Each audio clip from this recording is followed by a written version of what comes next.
Hello friends, welcome to my channel Mohammad Aamir UC JRF. मेरा नाम मोहम्मद आमिर है और मैंने जेआरएफ क्लियर किया दिसंबर 2024 वाले एग्जाम में विद 99.872% इस चैनल की बात करें तो इस चैनल पर हम लोग टू द पॉइंट लेक्चर्स देख रहे थे पीवाईक्यूज बहुत अच्छे से एनालाइज करने के बाद। और ये लेक्चर जो है वो बहुत ज़्यादा एग्जाम ओरिएंटेड है। और ठीक है, तो अभी बात करें तो अभी हम लोग जो है वो पीपल एनवायरमेंट एंड डेवलपमेंट पढ़ रहे हैं।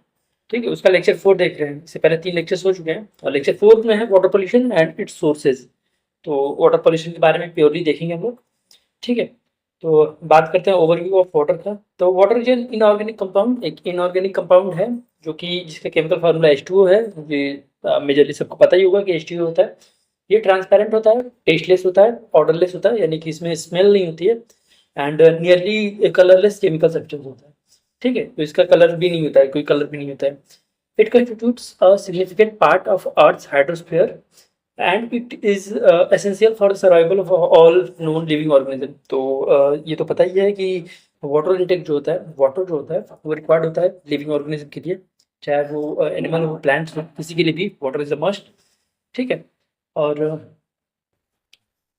ये जो है इसका एक सिग्निफिकेंट पार्ट जो है वो अर्थ के हाइड्रोस्फीयर में। हम लोग सोर्सेज देख लेते हैं वाटर के, अर्थ पे क्या क्या है। ठीक है, सबसे पहले सरफेस वाटर, जिसमें लेक्स आते हैं, रिवर्स आते हैं, रिजर्वायर्स आते हैं। और उसके बाद आता है ग्राउंड वाटर कि एक्वाफियर्स में होता है। उसके बाद डिस्ट्रीब्यूशन ऑफ ग्लोबल वाटर की बात किया जाए तो ओशियंस जो है वो 97.25% जो है वाटर अर्थ का वो ओशियंस में है। आइस कैप में जो है वो 2.05% है। ग्राउंड वाटर में जो है वो 0.68% है। लेक्स जो है, लेक्स में 0.01% है। मॉइस्ट सॉइल में जो है वो 0.005% है। एटमॉस्फेयर में 0.001% है। स्ट्रीम्स एंड रिवर्स में 0.0001% है। बायोस्फीयर्स में 0.00004% है। ठीक है, तो ये डिस्ट्रीब्यूशन है ग्लोबल वाटर का। इससे डायरेक्ट क्वेश्चन आए हुए हैं, इससे डायरेक्ट मैंने इसमें लिख दिया है। उसके बाद वाटर पोल्यूशन की बात करें तो water pollution is the contamination of water sources, मतलब कि जो वाटर सोर्सेज है उन सबको अफेक्ट करना, कंटामिनेट करना, यानी कि मिलाना कुछ हार्मफुल चीज़ें, making them unsuitable for drinking, मतलब कि उसको ऐसा कंटामिनेट करना कि वो पीने के लिए लायक ना रह जाए, अनसुटेबल हो जाए। कुकिंग के लिए भी लायक ना रहे, क्लीनिंग के लायक ना रहे, स्विमिंग के लिए लायक ना रहे, अदर यूज जो वाटर के यूजेज है जो ह्यूमन्स यूज करते हैं एक तरीके से उसके लायक ना रहे तो उसको वाटर पोल्यूशन कहते हैं। पॉल्यूटेंट्स जो है, पॉल्यूटेंट्स मतलब जो कॉज करते हैं pollution, include chemicals, trash, bacteria, parasites, ये कुछ पॉल्यूटेंट्स हैं। और टाइप्स ऑफ सोर्सेज की बात करें तो 2 तरीके के सोर्सेज होते हैं, point source and non point source. Point source की बात करें तो ये इजीली आइडेंटिफाइबल होता है, ओरिजिन इसका नाम पॉइंट सोर्स इसलिए है क्योंकि इजीली आइडेंटिफाई हो जाता है इसके ओरिजिन जो है। जैसे कि municipal and industrial discharge pipes, यानी कि इंडस्ट्री के डिस्चार्ज पाइप जो होता है तो हमें क्लियरली ओरिजिन उसका पता चल रहा है, इसलिए उसको पॉइंट सोर्स कहते हैं। एंड नॉन पॉइंट सोर्स मतलब कि जो डिफिकल्ट होता है उसका ओरिजिन आइडेंटिफाई करना। For example agricultural run of and acid drain, acid drain का जो है उस वजह से वाटर कंटामिनेट हो रहा है या फिर वाटर पोल्यूशन हो रहा है, तो उसका जो ओरिजिन है उसको आइडेंटिफाई करना, मतलब हमें पता तो है नहीं कि एसिड ड्रेन हुआ है उसकी वजह से वाटर कंटामिनेट हुआ है या फिर वाटर जो है वो यूज के लायक नहीं है। ठीक है, तो वो नॉन पॉइंट सोर्स में आता है क्योंकि उसका ओरिजिन डिफिकल्ट होता है आइडेंटिफाई करना। और थर्मल पोल्यूशन की बात करें तो एक release of warm water from factories into natural water bodies without cooling. ठीक है, तो नेचुरल वाटर बॉडीज यानी कि रिवर्स कह सकते हैं, रिवर्स हो गए या फिर जो भी रिजर्वायर्स हो गए, वहाँ पे अगर हम रिलीज करते हैं गर्म पानी फैक्ट्रीज में से बिना कुछ किए, ठीक है, तो उस वजह उसको हम लोग कहते हैं थर्मल पोल्यूशन। तो बहुत हार्मफुल होता है वहाँ के जो वाटर बॉडीज होती हैं उसके अंदर, वाटर बॉडीज नहीं उसके अंदर जो लिविंग ऑर्गेनिज्म होता है उनके लिए एकदम हार्मफुल होता है गर्म पानी से डायरेक्ट। उसके बाद जो कि हाँ सडन टेम्परेचर चेंज होता है तो डिस्टर्ब कर देता है एक्वेटिक इकोसिस्टम को। ठीक है, उसके बाद एंडोक्राइन डिस्ट्रप्टिंग केमिकल्स की बात करें, ईडीसी जो होता है तो एक तरीके का होता है, क्वेश्चन आया हुआ है, found in plastics, detergents, food chems, cosmetics and pesticides में पाया जाता है। Can interfere with hormonal system posing health risk as well. उसके बाद bioaccumulation and biomagnification देख लेते हैं। तो बायो एक्यूमुलेशन एक्यूमुलेट होना, एक तरीके से बायो एक्यूमुलेट हो रहा है और gradual buildup of substances like pesticides और heavy metals in organism. Example मर्केक्स होता है वो फिश में बायो एक्यूमुलेट होता है। और बायोमैग्निफिकेशन की बात करें तो amplification of chemical concentration lower higher trophic levels in the food web. मतलब कि अगर बायोमैग्निफिकेशन एक तरीके से आप समझ सकते हैं कि केमिकल कंसंट्रेशन जो होता है वो ट्रांसफर होता है lower lower to higher trophic levels in food webs, यानी कि लोअर टू हायर, यानी कि आप तरीके से बर्ड्स है, तो बर्ड्स अगर कोई कीड़ा खा रहा है, ठीक है, और वो कीड़ा जो है वो केमिकल कंसंट्रेट किया है, ठीक है, केमिकल है उसके अंदर, तो उसकी वजह से इसको बहुत कोई इशूज हो जाता है, तो उसको हम लोग बायोमैग्निफिकेशन, मतलब एक सिंपल भाषा में lower to higher trophic level को फ्लूइड में होता है, उसको बायोमैग्निफिकेशन कहते हैं। वाटर क्वालिटी के पैरामीटर्स देख लेते हैं। तो वाटर के फिजिकल पैरामीटर्स की बात करें, इसमें पहले आता है इलेक्ट्रिकल कंडक्टिविटी, जो कि इंडिकेट करता है वाटर की एबिलिटी टू कंडक्ट इलेक्ट्रिसिटी, ठीक है। अगर वाटर इलेक्ट्रिसिटी कंडक्ट कर पा रहा है तो इसमें मिनरल्स हैं, और नहीं कर पा रहा तो मिनरल्स नहीं। और सैलिनिटी मतलब कितना साल्ट कंटेंट है उस वाटर के अंदर। और TDS total dissolve service concentration of dissolve substances in water, तो ये भी चेक किया जाता है टीडीएस। कई बार देखे होंगे कि जो आर वाटर से है, जो ड्रिंकिंग वाटर है, उन लोगों में टीडीएस चेक किया जाता है, ठीक है। उसके बाद टर्बिडिटी की बात करें, टर्बिडिटी यानी कि cloudiness caused by suspended particles, मतलब टर्बिडिटी एक तरीके से आप समझ सकते हैं कितना अगर आप पानी को घोल रहे हैं तो कितना तेजी से घूम रहा है, घूम रहा है, उसमें टरबाइन जैसा एक इफेक्ट पड़ रहा है, ठीक है। उसके बाद टेम्परेचर मतलब अफेक्ट करता है काइनेटिक एनर्जी को इन वाटर मॉलिक्यूल्स। अगर टेम्परेचर हम इंक्रीज करेंगे तो काइनेटिक एनर्जी जो होता है वो इंक्रीज होगा वाटर मॉलिक्यूल्स का।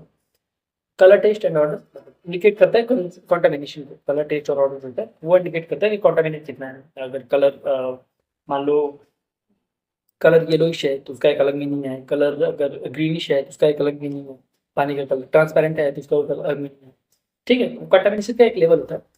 उसके बाद केमिकल पैरामीटर्स की बात करें तो इसमें आता है सबसे पहला पीएच लेवल, मेजर करता है एसिडिटी अल्कलिनिटी, ठीक है। पीएच लेवल जो प्रोटीन होता है 7 होता है, वो एकदम बीच का होता है, ना एसिडिक ना बेसिक ना बेसिक, ठीक है।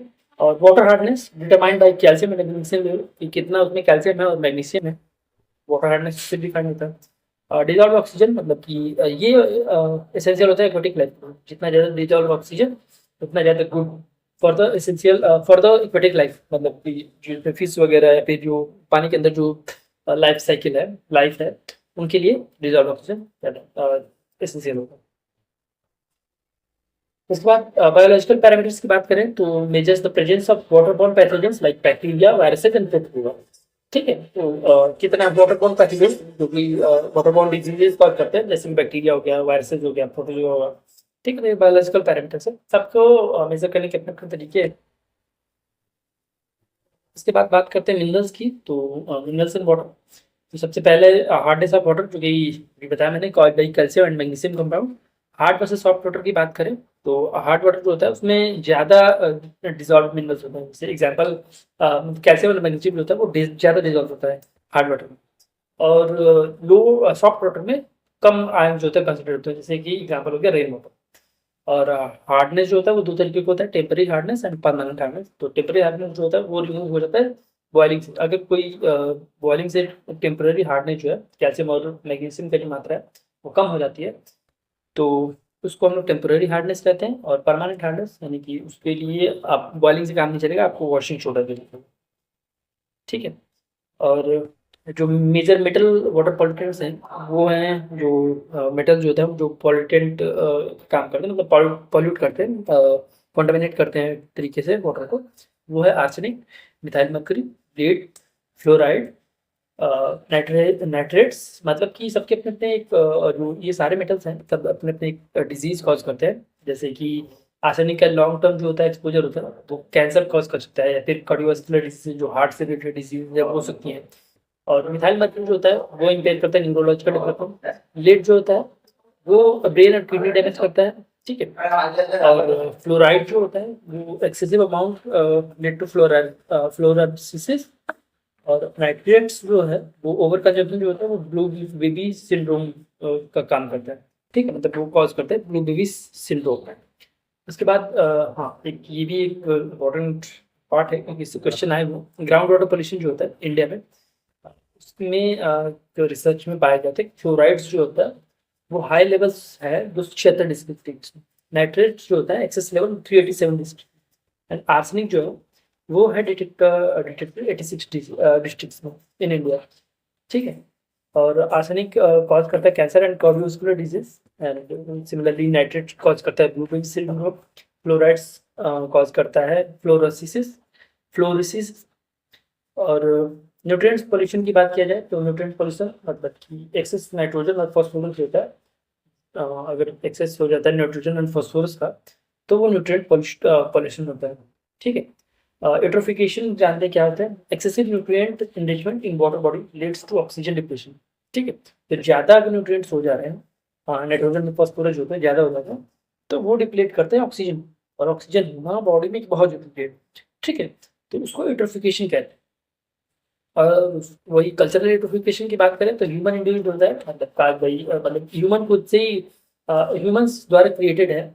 जैसे सीवेज हो गया, फर्टिलाइजर्स हो गया, डिटर्जेंट्स हो गए। उसके बाद इक्वेटिक सिस्टम की बात करें तो तीन है, एट्रोफिक, ओलिगोट्रॉफिक एंड मेसोट्रॉफिक। क्वेश्चन आए हुए हैं। एट्रोफिक में मतलब एक बेसिक सिंपल से बता देता हूँ, इसमें न्यूट्रिएंट ज़्यादा होते हैं, यानी मैग्नीशियम एंड नाइट्रोजन जो होता है, नाइट्रोजन और फॉस्फोरस जो है वो ज़्यादा होता है एट्रोफिक लेग्स में। एंड ये आप ऐसे ही याद रखिएगा, मीजोट्रॉफिक बीच में याद रखिएगा, मीजो यानी मीडियम। ठीक है, ओलिगोट्रॉफिक ईट्रोफिक से याद रखिएगा, उसमें न्यूट्रिएंट्स हाई होते हैं, यानी ऑक्सीजन का, ऑक्सीजन से याद करिएगा। ठीक है, ओ से और मीजोट्रॉफिक होता है, मी से मॉडरेट, मॉडरेट न्यूट्रिएंट से होता है और मॉडरेट ऑक्सीजन होता है। उसके बाद ओलिगोट्रॉफिक होता है, तो ओ से याद रखिएगा कि ऑक्सीजन इसमें हाई होता है, यानी कि लो न्यूट्रिशन। अगर न्यूट्रिशन वही वाइस वर्सा होता है, अगर न्यूट्रिशन ज़्यादा है वाइस वर्सा नहीं होता है, मतलब इनवर्सली प्रोपोर्शनल है। अगर लो न्यूट्रिएंट्स है तो ऑक्सीजन हाई होगा, हाई ऑक्सीजन है तो लो न्यूट्रिएंट। ठीक है, एक्वेटिक फीड्स होता है, एक common type include water hyacinth and salvinia. It forms in eutrophic lakes, तो eutrophic lakes जिनमें न्यूट्रिएंट्स ज़्यादा होते हैं, ऑक्सीजन कम होता है, उसमें एक्वेटिक वीड पाया जाता है। ठीक है, एक वीड का है, वीड आप समझ सकते हैं, वीड या एक तरीके से आप कह सकते हैं जो कि जो नुकसान करे, उनका एक प्लांट टाइप होता है। पैथोजेंस की बात कर लेते हैं वाटर में, तो पैथोजेंस हो जाते हैं viruses, bacteria, protozoa and helminth. Viruses जो होता है वो कॉज करता है, हाँ डिसीजेज जो है वो बहुत अच्छे से याद रखिएगा। वायरसेस कॉज करता है hepatitis A, diarrhoea and gastro enteritis, gastric problem. और बैक्टीरिया जो होता है वो थोड़ा सा हल्का गुनगुना पानी में पाया जाता है, जो कॉज करता है cholera, typhoid and dysentery. Protozoa जो होता है वो पैरासाइट्स होते हैं जो कि कॉज करते हैं गैस्ट्रोइंटेस्टाइन डिजीज, मतलब इंटेस्टाइन से रिलेटेड गैस एंड इंटेस्टाइन से रिलेटेड डिजीज है। एंड ये आप सीधे टर्म ही याद कर लीजिएगा बहुत अच्छे से। और उसके बाद हेलमिन्थ्स जो होते हैं, हेलमिन्थ्स ये एक तरीके के पैथोजेंस होते हैं जो कि पैरासिटिक वॉर्म्स होते हैं, वो इन्फेक्शंस कॉज करते हैं। उसके बाद कुछ वाटर बॉर्न डिजीजेज देख लेते हैं, कुछ शायद हेपेटाइटिस हो गया तो स्प्रेड बाय फीसल कंटामिनेशन, जो फीसल कंटामिनेशन जो स्टूल है, स्टूल कह सकते हैं, फिर पॉटी और उस कंटामिनेशन में से फैलता है। और कॉलरा जो होता है वो called by contaminated water and food, अगर वाटर और कंटामिनेटेड होता है और उसमें बैक्टीरिया है तो कॉलरा होता है। उसके बाद टाइफाइड होता है, टाइफाइड जो होता है वो भी फीसिस थ्रू कंटामिनेटेड होता है। ठीक है, और डिसेंट्री जो होता है वो results in bloody stools due to protozoa bacteria. ठीक है, तो स्टूल जो होता है उसमें ब्लड आने लगता है, तो प्रोटोजोआ बैक्टीरिया के कारण उसको डिसेंट्री बोलते हैं। और ब्लू बेबी सिंड्रोम जो होता है वो ऑक्सीजन डिफिशियंसी होता है इन फैट्स। ठीक है, ऑक्सीजन डिफिशियंसी की वजह से ब्लू बेबी मतलब ब्लू कलर का हो जाता है। ठीक है, ब्लड की वजह से। उसके बाद वाटर पोल्यूशन कंट्रोल की बात करें तो एरोबिक डाइजेशन और एनारोबिक डाइजेशन, मतलब कि एक तरीके से एरोबिक डाइजेशन मतलब breaks down the organic solids with oxygen. ठीक है, तो ऑर्गेनिक जो सॉलिड्स हैं उसको ऑक्सीजन के साथ ब्रेक डाउन कर देता है। एनारोबिक जो होता है एनारोबिक वो produces biogas, methane and carbon dioxide from organic matter without oxygen. ठीक है, उसके बाद पैरासिटिक डिजीज की बात करें तो एक आखिरी पैरासिटिक डिजीज में होता है, तो इसमें स्किस्टो, इसका नाम देना थोड़ा डिफिकल्ट होता है, स्किस्टोसोमियासिस। स्किस्टोसोमियासिस जो होता है is a disease called by infection with fresh water parasitic worms called schistosomes, मतलब एक तरीके का ये एक पैरासिटिक वॉर्म है स्किस्टोसोमस, और उसकी वजह से ये डिजीज होती है। जो कि एक तरीके का हेलमिंथ है। हेलमिंथ होता है वो एक तरीके का पैथोजन ही होता है।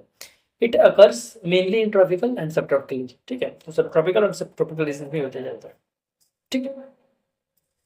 तो और इन्फेक्शन जो होता है happen when people come into contact with water contamination with schistosomes, जो एक तरीके का पैथोजन पैरासिटिक वॉर्म है, उसका जो लार्वा होता है वो अगर वाटर, उसकी वजह से वाटर कंटामिनेट होता है तभी ये डिजीज होती है, ठीक है। डिजीज कॉल्ड बाय पैरासाइट्स की बात करूँ तो पैरासाइट्स होता है कि ऑर्गेनिज्म होता है दैट लिव्स ऑन और inside another organism. The host parasite मतलब कि एक तरीके से एक पैरासाइट इज अ टर्म, कभी यूज किया जाता है टर्म पैरासाइट होता है कि एक तरीके का आप मान लीजिए कोई होस्ट है, ठीक है, उसके अंदर है।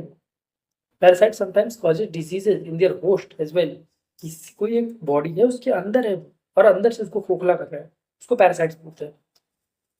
और पैरासाइटिक डिजीज की बात करें तो पहला होता है मलेरिया। मलेरिया जो होता है वो प्लाज्मोडियम पैरासाइट्स होता है, उसकी वजह से होता है, ठीक है। इसका ट्रांसमिशन जो होता है वो एक फीमेल जो मस्किटो होता है, एनोफेल्स मस्किटो, उसके स्प्रिट से उसके काटने की वजह से होता है। सिम्टम्स इसके होते हैं फीवर हो गया, हेडेक्स हो रहे हैं, मसल पेन हो रहे हैं, सीवियर कैसेस हो रहे हैं, ऑर्गन फेलियर होता है कई बार। Dengue, dengue is a viral infection, ये पैरासिटिक इन्फेक्शन नहीं है, एक वायरल इन्फेक्शन है, ठीक है। इसका ट्रांसमिशन जो होता है वो ट्रांसमिट होता है वुमन, ये भी इन्फेक्टेड एड्स मस्किटो जो होता है, ठीक है। इसके सिम्टम्स हैं high fever, severe headache, joint and muscle pain, skin rash and severe cases, bleeding tendencies भी होती है, ठीक है। तो ये लेक्चर खत्म है। और एक बार फिर मैं बता दूं, अगर किसी को पर्सनलाइज्ड गाइडेंस टीचिंग मेंटरशिप चाहिए हो about UG NET exam and paper one specially, तो आप मुझसे कांटेक्ट कर सकते हैं मेरे व्हाट्सएप नंबर पे, और टेलीग्राम चैनल पे भी आप कांटेक्ट कर सकते हैं, क्योंकि UG NET exam is more about the strategies the content you study. पढ़ने के लिए बहुत सारी चीज़ें हैं, तो आप क्या पढ़ रहे हैं, कितना पढ़ रहे हैं। तो I have that capability because I clear JRF 99.87% आया, ठीक है, with 42 question correct in paper one. तो आई कैन टीच यू। तो अगर किसी को भी पर्सनलाइज गाइडेंस टीचिंग मेंटरशिप चाहिए होगी वो डायरेक्टली मुझे कॉन्टैक्ट कर सकता है, ठीक है। इस वीडियो को आप लाइक करिए, चैनल सब्सक्राइब करिए और शेयर करिए इस वीडियो।